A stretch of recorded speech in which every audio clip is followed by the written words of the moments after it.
ভাই বন্ধু মামা সবাইকে নিয়ে গ্রামে চলে আসলাম। গ্রামের বাড়িতে ছোটোখাটো একটা পিকনিক করব। শীতের প্রায় শেষ সময়, শীতের সময় পিকনিক করার মজাটাই আলাদা। আর ব্যস্ততার কারণে সবার একত্রিত হওয়া হয় না, আর আড্ডা দেওয়া হয় না। তো আজকে সবাই একত্রিত হয়ে আড্ডা দিব। আমরা আছি এখন হচ্ছে বিক্রমপুরে, ঠিক আছে? তো বিক্রমপুরে এখানে আছে আমাদের সাথে আমার ভাই মামা, আর ওই যে দূরে দেখা যাচ্ছে আমাদের আরো কিছু ভাই মামা আছে। তো বিক্রমপুরের ঐতিহ্য হচ্ছে আলু। তো এইখানে যা জমি দেখা যাচ্ছে সব হচ্ছে এগুলো আলুর জমি, ঠিক না?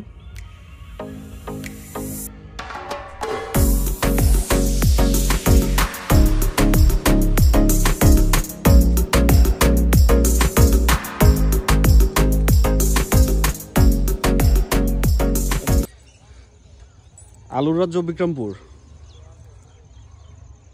সাথে আছে নাদিম মামা, পিছনে আছে লাল টকটকে সূর্য, পাশে আছে এখানে আমাদের আরো কিছু মামা ভাই। তো আমার নাদিম মামা এই ফার্স্ট টাইম আলুর জমিতে আছে। তো তার খুব ইচ্ছা যে সে দেখবে আলু গাছে নিচে আলুটা কিভাবে থাকে। ওয়েট, এই যে আলু ভাই, এই যে আলু, এটা হচ্ছে কি বলে মানে গোপন খাজানা। আসলে আল্লাহ তাআলা মাটির নিচে কত কিছু রাখছে, তাই না? হ্যাঁ, আমরা খাই, সুন্দর না? হ্যাঁ, এরকম লাইভ আলু, তাই না? কখনো মনে হয় ধরাও হয় নাই না, ফার্স্ট টাইম আমরা সচরাচর বাজারে দেখি। হ্যাঁ, ফার্স্ট টাইম গাছ থেকে তোলা একদম লাইভ, মানে একদম ফ্রেশ আলু, ফ্রেশ আলু একদম। খুব ভালো, সুন্দর। সিরিয়াসলি মানে এই যে এই ভিউটা কিন্তু অসাধারণ। সূর্য ডোবার একটা ভিউ, তাই না? গাছের নিচে ঢুকতেছে সূর্যর পরে, এখন দেখা যাচ্ছে এখানে চাঁদও আছে। চাঁদটা কিন্তু খুবই সুন্দর, একদম স্বচ্ছ। তো যাই হোক, আমাদের এখানে আছে আমাদের ভাই মাইনুল হোসেন। আলুর জমিতে এসে সে এতটা আসলে উল্লাসিত যে সে তার আবেগ কন্ট্রোল করতে পারেনি। Feelings good. সে তার একমাত্র ভুঁড়িটা, ভাই একটু যদি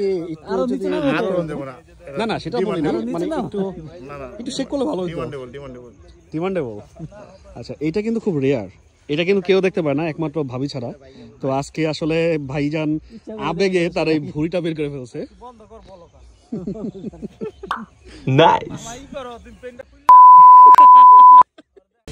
আমাদের ইকবাল ভাই চুলা ধরাচ্ছে। একটু ইকবাল ভাই দিকে তাকান। আমাদের গরু বেদিব আর কি, ওই যেখানে গরুর মাংস, আমাদের খিচুড়ি রান্না হচ্ছে।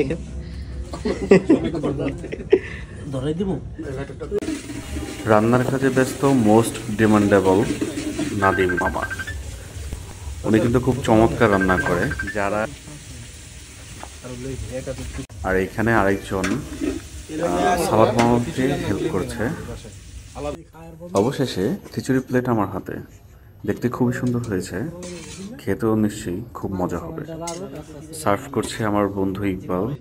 সবাই খিচুড়ির অপেক্ষায় আছে, একে একে সবাইকে দেওয়া হবে। এখন খাবার বেড়ে দিচ্ছে আমাদের ইকবাল হোসেন। ইকবাল ঠিক মতো বাইরো ভাইয়া। হ্যাঁ, হবে তোমাকে কিভাবে বাড়তে হয় একটু দেখাও।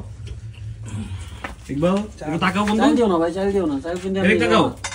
হ্যাঁ, এই তো গুড বয়। এদিকে রাজু মামার ভিডিও করেন। রাজু মামা খাচ্ছে, এটা নিয়ে 4 নম্বর প্লেট। ঠিক আছে, এসে আমাদের রনি মামা। আপনার কয় নাম্বার প্লেট? আমার তো প্লেট একটাই। আপনার 3 নাম্বার? না, এটা হচ্ছে দ্বিতীয়। এবার হচ্ছে আমাদের জয় মাহমুদ রাজ মামা, এটা 5 নম্বর প্লেট। আল্লাহ মাফ করুক। সামনে সব আছে রাজু মামার। আর ইকবাল ভাই কয় নাম্বার প্লেট?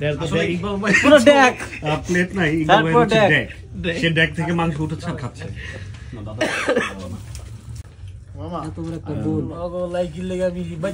ইকবাল অবশেষে ভোলের মধ্যে বসে পড়ছে যাতে একটু বেশি পরিমাণে খেতে পারে। আর পাশে কিন্তু খাবারের ডেকটা আছে, খাবারের ডেক এটা না, হ্যাঁ এটা হচ্ছে খাবারের ডেক। আর এখানে আছে আরেকজন, সেটা হচ্ছে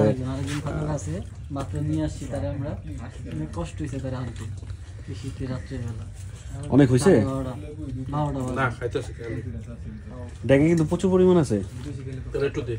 ইকবাল কিন্তু থেমে নাই, ইকবালে কিন্তু এখনো মানে খাবার বাড়ার ধান্দায়, বড় বল ভরে ভরে খাবে, ঠিক আছে। আর এখানে অনেকের জন্য অনেক বায়ু দূষণ লাগে। শুভ সকাল। ইচ্ছে ছিল কুয়াশা মাখা ভোর সবার সাথে শেয়ার করব, অথচ সারা রাত আড্ডা দিতে দিতে কখন যে রাত পার হয়ে গেছে সেটা বুঝতে পারিনি। তো ভোরের শেষের দিকে সবাই একটু ঘুমিয়ে নিয়েছি, যার জন্য উঠতে অনেক দেরি হয়ে গেছে এবং এর জন্য কুয়াশা মাখা ভোর দেখানো সম্ভব হয়নি। তবে আমি সবার আগে উঠে গিয়েছি, সবাই এখনও ঘুমোচ্ছে। অপরূপ সৌন্দর্য শীতের সকালটা, সূর্যের রিফ্লেকশনটা পানিতে পড়ছে, এই দৃশ্যটি কিন্তু আমার কাছে খুব ভালো লাগছে, যার জন্য আমি চাচ্ছিলাম যে সবার সাথে শেয়ার করি, তাই মুঠো ফোনে ভিডিওটি রেকর্ড করি। কুয়াশা কিন্তু এখনও কাটেনি, সূর্যের আলো ভেদ করে যে আসছে এতে কিন্তু কুয়াশাগুলো স্পষ্ট দেখা যাচ্ছে। দূরের যেই গাছপালাগুলো দেখা যাচ্ছে সব কিছু এখনও স্পষ্ট নয়। এই কুয়াশা মাখা শীতের সকাল আর পাখির গুঞ্জন, এগুলো খুব বেশি মিস করব, খুব মনে পড়বে। আমার খুব পছন্দের একটি ঋতু শীতকাল।